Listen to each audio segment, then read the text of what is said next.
sabe, né? E faz parte da estratégia militar deles não revelar qual seria essa arma, entendeu? Eles usaram essa aeronave há umas semanas atrás, deslocaram para a base de Diego Garcia, que é da onde ela decolaria para atacar o programa nuclear iraniano, deslocaram com o poder também de pressionar o Irã durante as negociações e tal, mas de qualquer forma, é uma coisa com uma falsa questão, assim, eles podem atacar, o que não pode acontecer é Israel, como eu vi um especialista aí na Globo News falando, equivocadamente, o que não pode acontecer é, não, Israel vai receber a bomba e jogar. Não pode, porque nenhum avião israelense é capaz de levar essa bomba. A bomba, inclusive, é mais pesada que o próprio avião. A bomba é 30 mil pounds, né, 9 mil quilos de peso. Né, o F-16, o F-15, essas aeronaves israelenses não são capazes de levar essa bomba. Não, aí o outro falou lá, putz, é um horror, né? O outro falou lá, não, na verdade, eles vão dar o avião e a bomba para os israelenses. Meu, esse negócio aí não é um dia que você forma um piloto para pilotar um avião desse. E outra, qual seria a avalia disso? É uma aeronave invisível radar, uma das tecnologias mais sensíveis americanas. Vai botar no Uber. Por que o americano vai botar na mão de um israelense isso, sendo que, obviamente, que já é um casus belli e um estado de beligerância óbvio. Se a maior arma dos caras está sendo usada. Então, é um monte de bobagem que a gente ouve aí na imprensa marrom, né? Mas sobre o Felipe tá falando assim, ó. China é cagona, não quer guerra. Eu queria saber quem é que quer guerra, né? Concordo, mas é cagona mesmo. China, Rússia, tá todo mundo se borrando. Essa que é a verdade. Desculpa falar tão francamente, mas assim, a Rússia teve um ataque... Cuidado que o Xi Jinping não vai gostar. Estão até falando que pode até ser que tenha tido um intercâmbio. Mossad, MI6 e CIA... Porque se você for olhar os ataques iniciais que tiveram no Irã, que deceparam essas figuras chaves do programa nuclear, os cientistas e os militares, os generais, o chefe do Estado-Maior, o chefe do Estado-Maior que substituiu o chefe do Estado-Maior, e assim por diante, são operações parecidas, com drones infiltrados. Então, lógico, gente, vamos lá, óbvio, a Rússia é um país muito poderoso, a China também. A Rússia, militarmente, é mais poderosa que a China, tem 6 mil ogivas nucleares, tem 1.500 mísseis balísticos intercontinentais, muito mais potentes do que esses iranianos que podem atingir qualquer lugar do território mundial. A China tem 300 desses também, é menos que a Rússia, mas é muito mais forte economicamente. Mas, de qualquer forma, ninguém quer enfrentar esse bloco imperialista que explica o século XX, como a gente estava dizendo, e que vem com essa herança e vencer. Eles acham assim, eles devem falar assim, a gente venceu a Guerra Fria para quê? Para baixar a cabeça, entendeu? Eles são... Bom, mas assim, agora eu não sei a posição da China, mas, por exemplo, eu olhando para um lado mais pragmático, a China, a batalha não bélica, ela está vencendo. Então, para que ela vai sair de um campo que ela está vencendo para entrar no campo que pode ser uma incógnita? Exato, ninguém vai enfrentar os Estados Unidos para defender o Irã. Isso aí, o Irã é até uma coisa meio heróica, assim, se você for pensar. Esse povo, essa nação milenar, essa civilização... Mas o Putin, só deixa eu fazer essa consideração, então, na tua fala. Porque o Putin deu uma entrevista, ou deu um comunicado, dizendo que o Irã não quis ajuda.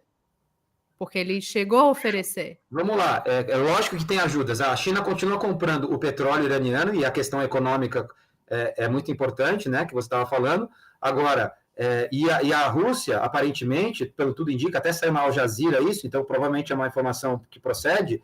A Rússia, tem vários técnicos russos lá, Israel já deu a garantia de que não. A Rússia já mandou para Israel, aqui tem nossos técnicos, por favor, não atinja isso aqui. E o que saiu na Al Jazeera é que os técnicos russos ajudaram a colocar no ar de volta as defesas iranianas que tinham sido desmobilizadas e não destruídas, desmobilizadas por um vírus israelense. Então é lógico, você tem ali, toma aqui um pouquinho, pai e tal, mas ninguém vai botar o nariz mesmo, entendeu? Não vai botar. Inclusive, Vitor, eu queria até tocar com esse ponto aí, que foi a questão da Rússia estar envolvida na própria guerra dela com a Ucrânia, fez talvez, assim, a meu ver, um recrudescimento das tropas que ela tinha posicionadas no Oriente Médio. E também, por exemplo, o ataque que foi do ano passado, de outubro do ano passado, ele destruiu as baterias antiaéreas iranianas e a Rússia, quem tinha fornecido, não repôs isso aí, porque ela usa para ela própria agora. Então, será que isso não é uma questão de oportunidade também, que Israel está aproveitando esse recrudescimento russo dentro do Oriente Médio para ocupar esse vácuo de espaço que se abriu? Sem dúvida. A Rússia está acuada, gente. Pelo amor de Deus, isso é um fato. Esse ataque ucraniano dos drones, que destruiu justamente, a gente estava falando dos bombardeiros estratégicos, né? O B-52 é o maior, ainda é, apesar de ser um projeto dos anos 50, ainda é o bombardeiro estratégico mais numeroso. Numa guerra total contra a Rússia, a maioria dos mísseis balísticos lançados por ar seriam soltos dessa aeronave, o B-52. O equivalente russo é o Tupolev 95, né? Então, faz parte da tríade nuclear russa. E eles foram atacados, e 30% ou 90%, segundo as versões iranianas, mas o mais provável é que 30% da frota de Tupolev 95 foi destruída nesse ataque ali que vocês viram há um mês atrás, sei lá, dos drones ucranianos. Então, o ataque cavalo de Troia, né? O ataque cavalo de Troia. Não, mas tudo bem, mas assim, olha o nível de acuada que a Rússia tá com uma guerra longa ali no seu quintal, que muita gente eu achei que ia acabar mais rápido, né? Mas graças aos 300 bilhões de dólares que os Estados Unidos e outros países investiram na Ucrânia, aí também é difícil, né? A guerra se perdura, e o último ato deles, ainda que propagandístico, foi atingir uma parte da tríade nuclear russa. Então, eles estão muito acuados. Ninguém vai ajudar a Irã, isso aí pode esquecer. Mas essa guerra também, Ucrânia e Rússia, também triturou muito ucraniano ali também, né? A pretexto desse... Claro, lógico. Muito mais do que russo, inclusive, né? O Ocidente tem números falsos. A gente sabe que as baixas russas foram consideráveis, mas a gente sabe que as baixas ucranianas foram muito mais, e então alguns estimam em mais de 1 milhão já. O fato é que eles estão listando gente de 47 anos, então é óbvio que para um país que tem uma população de 40 milhões de pessoas, é óbvio que se o cara já está listando gente de 47 anos, é porque morreu muita gente já. Quanto tempo a Europa tem que empregar, União Europeia, tá? Tem que empregar para igualar a capacidade industrial da Rússia? Então, eu acho que isso é uma outra coisa também que é um pouco mal colocada, no sentido de que a Europa, porque faz parte do terrorismo, né? Ai, meu Deus, a China, a Rússia vão atacar a qualquer momento, o Irã, faz parte do complexo militar industrial americano e ocidental, que você investir, a Alemanha agora está criando um exército enorme, né? Olha que coisa perigosa. É perigosíssimo isso, hein? Não foi bom, né? Enfim, a Alemanha está criando um exército enorme agora no centro da Europa e tal, com todo o dinheiro. Então tem todo um terrorismo, uma russofobia também, tem tudo isso, né? Então, a Europa, gente, só olhar, a Rússia não tem uma população grande, tem uma área grande, mas tem uma população pequena. Se você juntar as populações europeias, né, elas dão em muitas vezes a população russa. Então, essa ideia de que a Rússia está prestes a invadir outros países europeus, isso é uma maluquice completa, não tem nenhum cabimento. E é lógico, não é interessante para a Europa agora colocar sua base industrial num modo de defesa. A Rússia teve que fazer isso por sobrevivência. A gente não está numa comparação onde a Europa e os Estados Unidos colocaram suas bases industriais em modo de defesa, e a Rússia, a China e contra... A gente não está nessa situação de guerra internacional. A gente tem uma situação onde o imperialismo está jogando as armas velhas, jogando dinheiro, que é o que eles têm de sobra, em cima de certos países, por exemplo...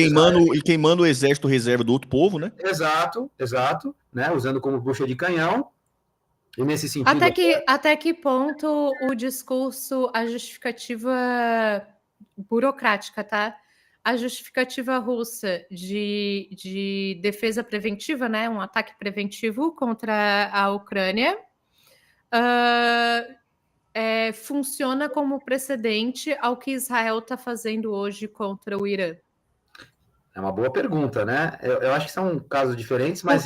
Porque tem... Só vou te complementar para dizer o intuito da minha pergunta para ti. Porque uma das preocupações que, por exemplo, o Brasil tem em relação à justificativa que a Rússia deu para atacar a Ucrânia está justamente em justificar a invasão a outro território preventivamente, no sentido de que, se o Brasil apoia esse discurso, ele pode estar apoiando um precedente que seria bom para os Estados Unidos, por exemplo, invadir a floresta amazônica. Não, excelente. Não, além disso, o Brasil... Então, eu queria saber essa questão de construção de precedentes, entendeu? Sem dúvida. O Brasil, eu acho que tem uma política externa que é, muito, em boa medida, definida pela própria Constituição Federal, né, que pega a não intervenção, a autodeterminação, o respeito às fronteiras estabelecidas. Então é lógico, o Brasil, ele assim, no momento agora, ele tem que jogar um jogo duplo por mais que a opinião, digamos, do chefe de Estado ou do Itamaraty ou whatever, das Forças Armadas, seja uma, é lógico que tem que ser coerente com a legislação brasileira, com esse tom bastante conciliador sempre, que é o que o Brasil está declarando também com relação a é o que você falou, o Brasil pode condenar agora o ataque de Israel, como tem condenado o Itamaraty, justamente porque também condenou o ataque da Rússia. Então existe uma coerência nisso, mas mais ainda, existem determinações legais que o governo brasileiro tem que seguir, que foram